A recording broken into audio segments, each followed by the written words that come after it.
One of the major concerns regarding the bill is the provision that denies foreigners the right to be heard before an immigration officer who makes a final decision on their entry, stay, and deportation. The availability of no scope for appeal is against the very concept of natural justice, which is that no person shall be condemned unheard.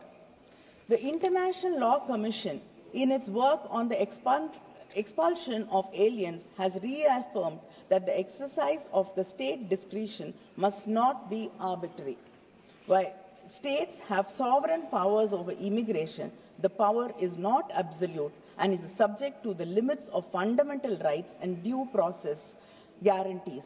A decision made in secrecy, without avenue for appeal, and without an opportunity to present one's case does not constitute justice.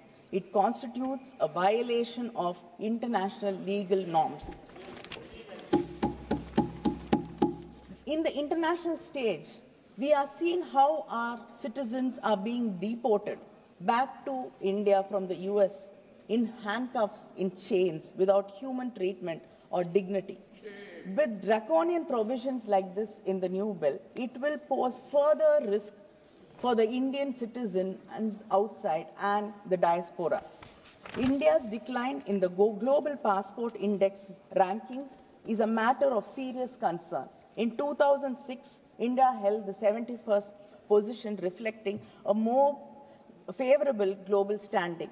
But now it has dropped to the 85th position,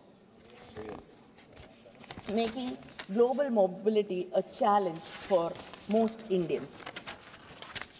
And this bill imposes excessive bureaucratic obligations on educational institutions, university, hospitals, and even private accommodations, turning them into surveillance agents for the government. Sir, we are not even able to protect our fishermen, Indian fishermen who are fishing in our seas.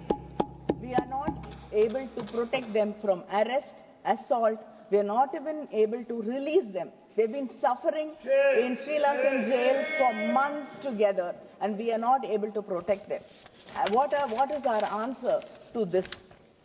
The bill does not address the admission and regulations of refugees in India, leading to uncertainties in their treatment. The bill continues to define a foreigner as a person who is not a citizen of India. In the modern world with globalization, there are many types of migrants who come into this country for work, economic activity, tourism, refugee seekers, asylum seekers, and even stateless persons. This bill does not recognize the complexity of the situation. So the proposed bill would significantly affect approximately 90,000, sir, I just started, 90,000 Sri Lankan Tamils currently living in India, most of whom have been residing in this country for nearly 3 decades or more. As of March, 19,949 families are living in 103 rehabilitation camps spread across 29 districts of Tamil Nadu. So in Tamil Nadu, we do not call them refugee camps. Our Chief Minister has renamed them as rehabilitation centers.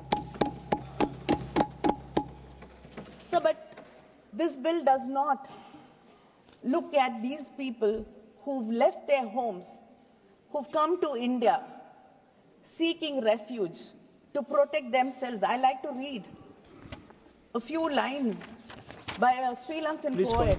Please conclude. Shivaramani.